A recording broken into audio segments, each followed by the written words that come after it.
Lançada em 2019, a plataforma virtual eMuseu oferece aos visitantes a possibilidade de mergulhar na história dos atletas brasileiros e conhecer um pouco mais sobre as suas trajetórias. Num país que valoriza pouco seus heróis, a construção desse espaço virtual foi fruto de debates a respeito do legado que as Olimpíadas deveriam deixar para as próximas gerações.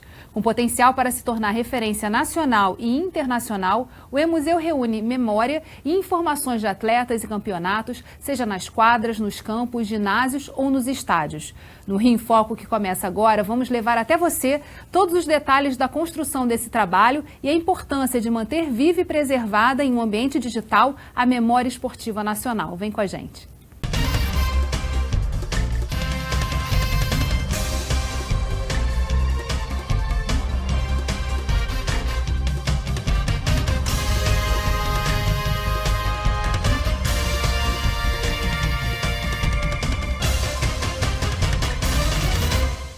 O Rio em Foco recebe os idealizadores do eMuseu, professor Lamartine da Costa e Bianca Gama Pena. Um dos principais objetivos do eMuseu é apresentar a história nacional do esporte. Na matéria a seguir, vamos conhecer um pouco de como essa plataforma está estruturada. Mais de 570 fotos que contam a história do basquete, vídeos de outras modalidades do esporte, documentos, galeria 3D e acervos pessoais de atletas que foram campeões mundiais, além dos principais momentos que construíram a história do esporte no Brasil. Tudo isso já está disponível no site do eMuseu. Com certeza será uma referência na política do Estado do Rio de Janeiro, no Brasil, e também de como nós pensamos, que é uma inovação, que é tecnologia, e mais do que isso, a oportunidade das pessoas conhecerem um pouco da história do esporte nos municípios. É você possibilitar que o mundo tenha acesso às informações que nós temos através do inglês. Você colocar legendas, você explicar ou fazer algum tipo de tradução para o inglês, para que as pessoas tenham acesso às informações que nós temos aqui, que nós estamos produzindo através de pesquisa. Nós estamos trabalhando no desenvolvimento de uma exposição de documentos do nosso acervo sobre a história do esporte no Brasil, sobre o esporte brasileiro. E eu tenho certeza que a nossa exposição virtual e física, que ela vai estar, depois de ficar no Arquivo Nacional, ela vai itinerar pelo Brasil, vai ser uma grande contribuição ao projeto do museu.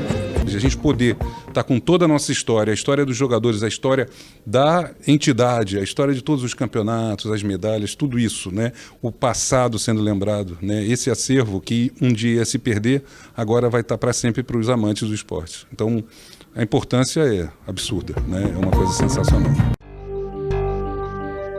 Bianca, como foi o processo de construção dessa plataforma e de onde surgiu essa ideia de fazer um eMuseu?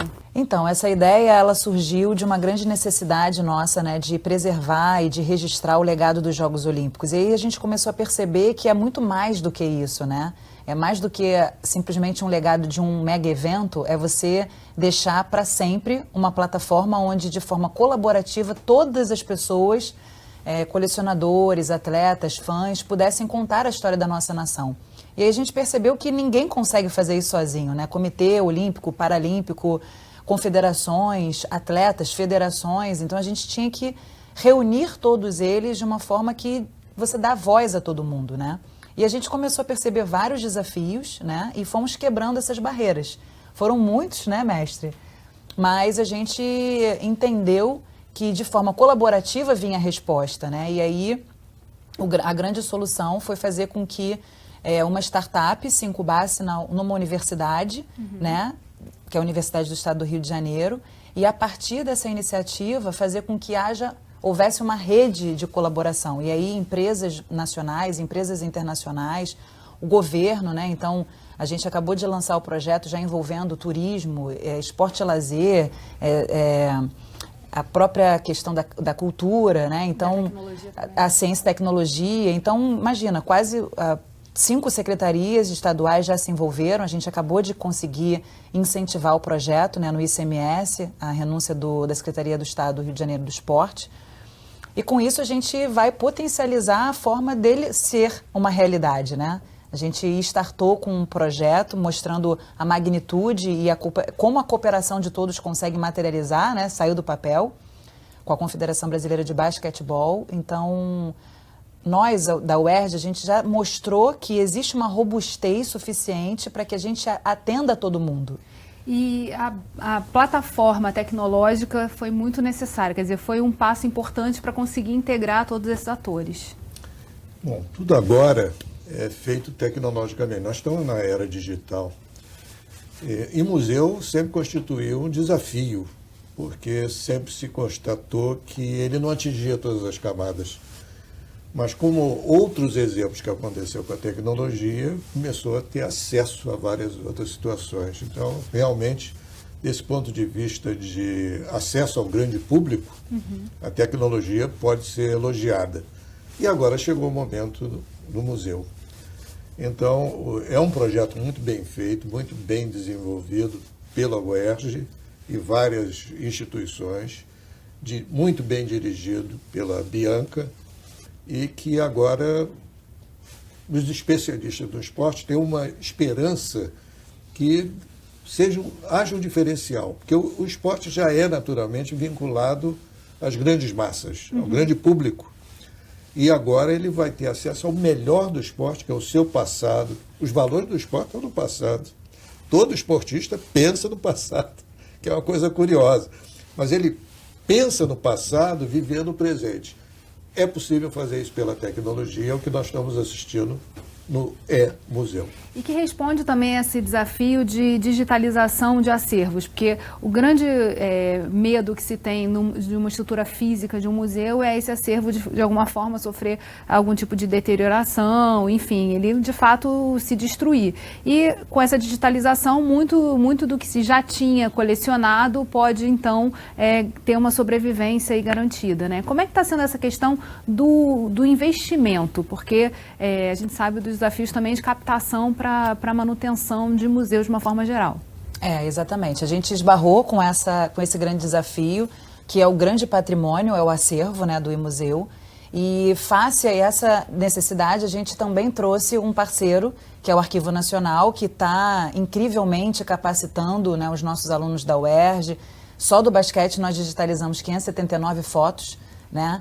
É claro que existe um caminho a ser seguido junto com o comitê técnico que o professor Lamartine preside, né? Então ele, junto com o comitê técnico, está fazendo um protocolo específico da área de esporte, que é uma adaptação ao protocolo federal do Arquivo Nacional, quer dizer, isso é pioneiro, né? Pela primeira vez, né, mestre, a gente vai ter um protocolo a ser seguido de preservação de um patrimônio, né, de acervos. Então, isso já está ongoing process, né?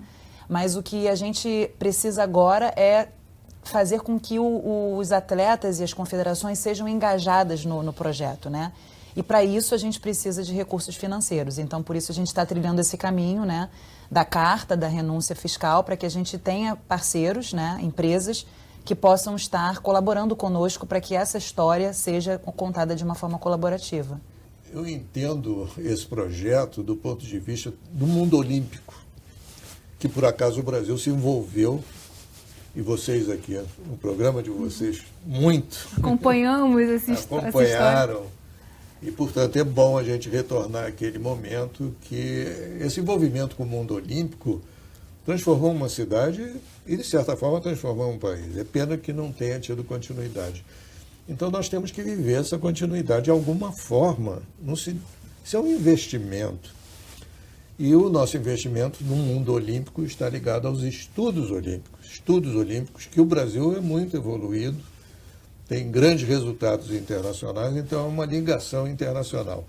Então, os avanços não é somente tecnológico, de startup, de uma boa gestão, ele é mais amplo, ele nos joga a favor da tecnologia e com a tecnologia para objetivar resultados. E os resultados no esporte são sempre bem-vindos, porque tem um valor social. Os resultados no esporte são sempre bem-vindos, porque tem um valor da consciência e da identidade de um país e de uma cidade. A cidade do Rio de Janeiro investiu 6 bilhões de dólares numa grande instalação olímpica. Ela mudou toda a sua infraestrutura. E agora nós precisamos dar continuidade a isso. E continuar contando essa história, que é o que a gente vai fazer no próximo bloco. E continuar contando essa história. É no próximo bloco, não sai daí. Rio em Foco aqui, política e economia caminham juntas.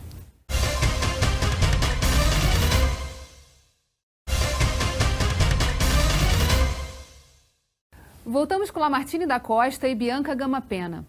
O E-Museu é uma ação colaborativa e que conta com diversas instituições e profissionais que têm o papel de ceder materiais e registros esportivos. Na matéria a seguir, o patrono do E-Museu fala sobre a importância desse trabalho para o esporte e para a cultura do nosso país. Vamos ver. É comum na Europa, na América do Norte, na Ásia e na Oceania encontrarmos museus que preservam a memória do movimento olímpico e do esporte em geral. Já na América do Sul, infelizmente, não há exemplos semelhantes. Isso ocorre principalmente no Brasil, que organizou em passado recente Jogos Olímpicos, Copa do Mundo de Futebol, campeonatos mundiais das Forças Armadas, Jogos Pan-Americanos e eventos de grande nível internacional. Assim, é motivo de júbilo para toda a comunidade desportiva do Brasil a criação do E-Museu Nacional dessa manifestação cultural. Esse marco pioneiro certamente irá se alastrar por todo o Brasil e frutos muito proveitosos irão advir dessa iniciativa. Um ponto muito importante da fala do patrono foi justamente nesse sentido de contar a história, falar de toda a participação que o Brasil tem no esporte mundial e do papel que essa plataforma vai ter. Como materializar isso? Assim, qual a importância de manter os estudos olímpicos vivos? Você falou que são muito fortes e são referência no mundo. O Brasil não se destaca em áreas de conhecimento ele é muito atrasado nisso aí. Embora a pesquisa seja avançada, nós somos o 11º país do mundo em publicações de artigos científicos, que é uma coisa importante. Mas em áreas mesmo, nós nos destacamos em poucas. Uma delas é os estudos olímpicos. E precisamos manter essa posição. Então, o Brasil fez Jogos Olímpicos, que é uma exceção no mundo, que transformou uma cidade, que pode continuar a ajudar a transformar uma sociedade. E agora nós também, do ponto de vista de conhecimento, podemos melhorar essa situação. Conhecimento é sempre importante para o desenvolvimento. O E-Museu não vai resolver tudo isso, mas ele é um dispositivo que permite, pelo menos, motivar, dar andamento, como o nosso patrono acaba de falar. Ele pode se espalhar pelo país. Ele pode enviar uma mensagem ao exterior. Nós precisamos disso também, porque o investimento foi grande demais. E não é só em termos de dinheiro, é investimento e envolvimento em pessoas. Vocês aqui no programa de vocês são testemunhas disso. A quantidade de gente que veio de fora e de envolvimento de muita gente no Brasil. A motivação no país é muito importante para o desenvolvimento. Então, o E-Museu tem vários significados, mas esse precisa ser destacado. Nas suas andanças, inclusive nas pesquisas que você fez sobre como outros países construíram seus museus e contaram essa história da participação nas Olimpíadas, o que você viu de referência, o que você conseguiu conectar com a realidade do país e com todos os desafios de colocar de pé esse projeto? Pois é, quando a gente volta de lá de fora, né, depois de ver e validar alguns museus olímpicos, por exemplo, né, a gente tem vontade de fazer o nosso, né, e saiu do nosso sonho e a gente conseguiu articular em 2017 várias entidades para que a gente começasse esse sonho. Mas isso não seria inovador, né? Fazer um museu físico hoje talvez não seja tão inovador assim como a gente já tem vários museus olímpicos, né? O que é inovador é uma coisa que a gente também percebe que não existe, né? Então, por exemplo, Museu Olímpico de Barcelona, Museu Olímpico de Colônia, aí você vai, por exemplo, para mesmo a Lausanne, quer dizer, como é que você precisa estar lá para vivenciar as peças e o acervo de lá? Então, a gente percebeu que nem eles conseguem fazer com que se torne um acesso potencializado no mundo. Então, como é que a gente pensou? Vamos fazer de uma forma diferente, né? Vamos até poder pensar de novo no museu físico, mas a partir de um grande acesso colaborativo que depois você pode fazer esse museu, inclusive, itinerante. Essa virada da colaboração é muito importante, né? Então a gente fala da possibilidade de acessar acervos de atletas, de conectar com as próprias confederações, federações, para poder também capitanear a história daquela modalidade. E tem o papel dos fãs nesse processo. Qual é o desafio de capturar essa modalidade, né, de fãs do esporte? A gente percebeu, né, que dar voz significa ampliar o acesso. Então, o iMuseu, ele é uma plataforma onde vão ter várias galerias. A gente deu agora, né, entregou a galeria do basquete. Imagina, então, inúmeras galerias onde, inclusive, as confederações, os parceiros, os colecionadores podem trazer os seus próprios apoiadores e ali ser um canal de visibilidade também daquela marca, né, que já patrocina aquela confederação, que já patrocina aquele atleta, e ali ser uma grande comunidade esportiva. Então, as galerias, elas vão contar a história da sua entidade, né? Como foi a confederação. Mas e o atleta, né? Que tem a sua história, daquele acervo que inclusive também tem lá na confederação. Ele tem uma história diferente para contar. Então foi aí que a gente começou a bolar de que forma a gente também daria a voz ao atleta, não só à entidade. E aí a gente também falou assim, poxa, mas o fã, né? Então eu, por exemplo, participei de vários eventos, eu fui amadora de natação, tenho vários acervos que posso contar, então a gente vai dar acesso gratuito, né, de forma que os fãs vão poder colaborar com o acervo, subindo as suas fotos, que de repente você tem uma camisa assinada por um atleta e aí você quer compartilhar e contar aquela história. Ou seja, é um museu de todos. E como reunir esse acervo pode contribuir nos próprios estudos olímpicos, né, que o Brasil é uma referência? É uma coisa inédita. Os estudos olímpicos, como outras áreas de conhecimento que nós temos, nas ciências, eles têm um objetivo de desenvolver conhecimento naquela área, mas através de pesquisas, se recolhe memória também, mas muitos outros fatores. Agora, os estudos olímpicos, eles se distinguem por eles se basearem muito na memória do esporte nos seus países. É curioso que, depois que os países desenvolvem os estudos olímpicos, por exemplo, a Grécia fez isso, a Inglaterra fez isso em 2012, a China fez isso, eles têm museus. Aliás, todos têm museus. Nós tínhamos que ter, como nem o governo, nem a iniciativa privada dos clubes, das confederações, enfim, das autoridades de esporte, não desenvolveram uma solução, então foi possível, através da inovação e da tecnologia, sobretudo escolhida e desenvolvida pela Bianca Gama Pena, no sentido de substituir aquilo que devia ser algo bem maior e mais acessível. E tem um fator interessante, né, que é o de estar sediado numa universidade. A quantidade de cursos que podem se conectar e participar desse projeto também torna esse projeto diferente. Esse eu acho que é a cereja do bolo do projeto, né? O mais belo dos belos, porque hoje a gente tem vários alunos que ganharam bolsas de estudo para estarem no projeto e partes do iMuseu vão ser projetos finais dos próprios graduandos, né? Então hoje a gente tem design, a gente tem computação gráfica, a gente tem programação, a gente tem, por exemplo, o pessoal da Rede Sirius que faz toda a parte de curadoria das fotos. Isso é o envolvimento dos alunos. E o mais lindo é que com uma curadoria de uma empresa internacional. Então é a aproximação da universidade com o mercado, né? Então são os olheiros que já estão diante dos nossos alunos. E é muito incrível porque a partir do iMuseu, vários alunos já começaram a abrir as suas empresas para fornecerem para o iMuseu.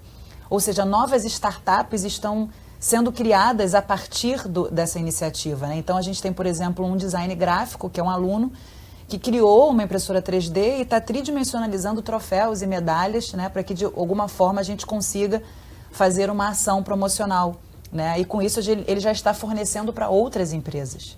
Muito legal. A gente vai continuar conversando sobre esse assunto no próximo bloco. Não saia daí. Rio em Foco aqui, política e economia caminham juntas.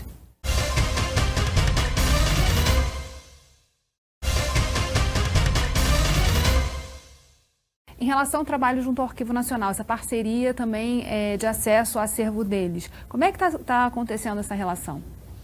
Então, o iMuseu, ele é um grande articulador de soluções para a memória do esporte, né? Então, a gente começou a ser procurado por famílias de atletas, enfim, agora o próprio Comitê Rio 2016 também tinha uma necessidade de preservar a história e procurou o iMuseu para que a gente, com os nossos parceiros, articulasse a preservação.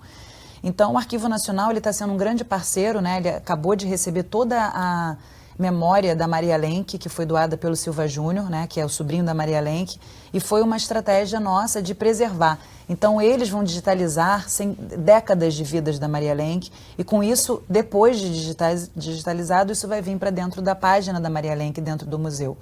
Então, isso é um grande legado, né, mostrando que o governo federal, através do Arquivo Nacional, está integrado, né, com a missão dele, que é de preservação, e não só digital, né, mas também com algumas peças físicas. E de acesso, né? Quer dizer, vocês sendo o espaço do acesso a todo esse acervo. Agora, em relação, você falou que era muito importante, assim, que muitos museus em outros países não conseguem gerar esse acesso, a não ser que você vá lá e fisicamente tenha essa experiência. Muitos desses atletas, a Maria Lenk é uma referência, quer dizer, eles ultrapassaram os limites espaciais do Brasil. Então, também são referenciados e são falados e participam, sua história participa de várias exposições pelo mundo. Como pode ser também, como você visualiza esse potencial de acesso à história que esses outros museus podem estar contando dos nossos atletas? Isso é incrível, porque, na verdade, o nosso projeto surgiu a partir dessa visão lá fora de que nós temos muito acervo internacional nosso lá fora, né? Então, por exemplo, visitamos a Fundação de Los Angeles, né? E que desde 84 até hoje, o grande legado é toda a gestão de acervo que ela faz, não só de Los Angeles 84, mas cuida de toda a curadoria do acervo do COI. Uhum. E isso não está disponível em forma de museu, né? É muito mais conteúdo de livros e documentos, mas a gente falou, bom, então a gente tem que fazer de uma forma atrativa, ou seja, como transformar a informação, né, através da tecnologia, de uma forma que eles possam ver as medalhas, ver os troféus. Então a gente percebeu que a gente vai precisar fazer esse intercâmbio, porque muito dos nossos acervos estão espalhados lá fora. Inclusive, em entrevista com o gestor dos acervos dessa fundação, que hoje cuida de todo o acervo de Los Angeles 84, né? Ele disse, olha, provavelmente eu tenho mais documentos e acervos dos Jogos Pan-Americanos de 2007 de vocês do que vocês. E mostrou que tem mais de 10 mil peças nossas lá. Então, é uma iniciativa de começar esse hub nacional e internacional para mostrar que juntos a gente pode encontrar onde esse acervo está, inclusive. E quanto mais a tecnologia evoluir, mais capacidade também se ganha de tornar isso acessível a todos. E mais o sentido de colaboração, e aí é que entra a startup. Startup é muito falada no Brasil e realmente está crescendo, estão crescendo em todas as áreas. E agora no esporte nós temos uma boa startup. Por quê? Busca tecnologia, busca soluções, que para as instituições está difícil. Há problemas graves de recursos e de gestão do próprio governo, das instituições esportivas particulares, o Comitê Olímpico Brasileiro e tudo mais. Então, é a hora das startups entrarem para encontrarem soluções colaborativas com o patrocínio e com a relação no exterior.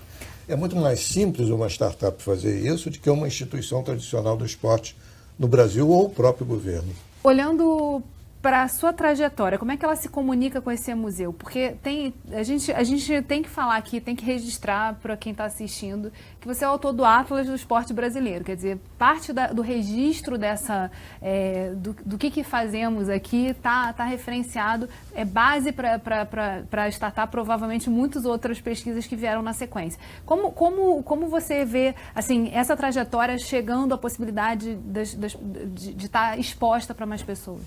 O meu pensamento vai além do esporte. Eu acho que é uma ideia de Brasil. O Brasil depende da sua memória, que é muito maltratada e escondida, criminosamente escondida, até com propósitos deletérios. Não quero ser pessimista, mas é uma realidade que nós temos que enfrentar. Então, nós precisamos cultivar a memória.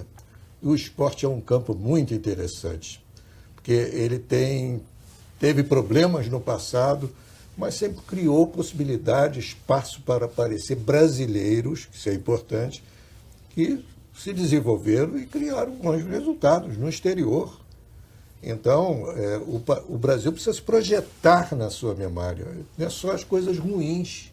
Ele é deletério, falsifica a sua memória, mas tem momentos bons que precisam ser cultivados, precisam ser memorizados.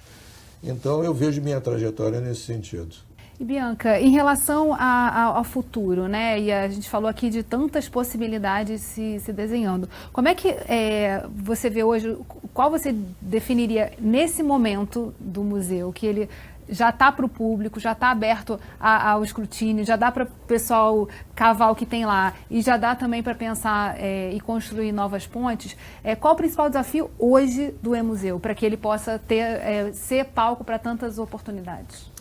Bom, como a gente tem a pretensão de ser de forma gratuita o acesso a todas as pessoas, criando seus perfis e compartilhando seus acervos, né? A gente precisa que a iniciativa privada apoie essa ideia também, né? Então, por isso que a gente agora está em busca de patrocínio, para que a gente continue essa plataforma robusta o suficiente para abrir efetivamente para não só toda a comunidade esportiva, mas também para os fãs, né? Esse é o nosso grande desafio no momento. Em relação a essa questão da internacionalização desse acervo e da possibilidade de conexão do mundo com ele, já está resolvida essa questão da tradução para outras línguas, da base de informação que tem lá? Não, esse é um novo desafio que está nesse momento para, nessa captação de recursos, a gente já torná-lo bilíngue. Exatamente. A latência, né? Então, por exemplo, a gente já vai fazer a memória do Master 2020, que vai acontecer ano que vem. A gente já teve várias reuniões para fazer essa memória. Então, assim, a gente precisa, né, nesse momento, crescer para estar no inglês. Há uma exceção da área da Maria Lenk, já está em inglês uma grande parte. E já está sendo aperfeiçoado, que é português, estão fazendo resumo. Eu sei porque eu participo de fazer resumo. Então, já teremos no E-Museu um setor que já vai cuidar da parte internacional. Isso já é muito interessante. Para estimular, é um experimento que vai permitir que a gente aprenda e desenvolver nas outras áreas. Infelizmente, o nosso programa chegou ao fim. Agora a gente quer convidar vocês também a acessar o conteúdo do E-Museu. Fala de novo aqui o endereço para a gente. emuseu.com.br/portal, né? Então lá é o nosso protótipo, é o MVP, já rodando com basquete. E em breve estaremos abrindo a plataforma para todos vocês. Obrigada, Lamartine, obrigada, Bianca, e obrigada a você, telespectador, que acompanhou a gente até aqui. Fica ligado na nossa programação no canal do YouTube. O endereço é esse que está aí na sua tela. TV Alerj, o canal do povo. Até a próxima.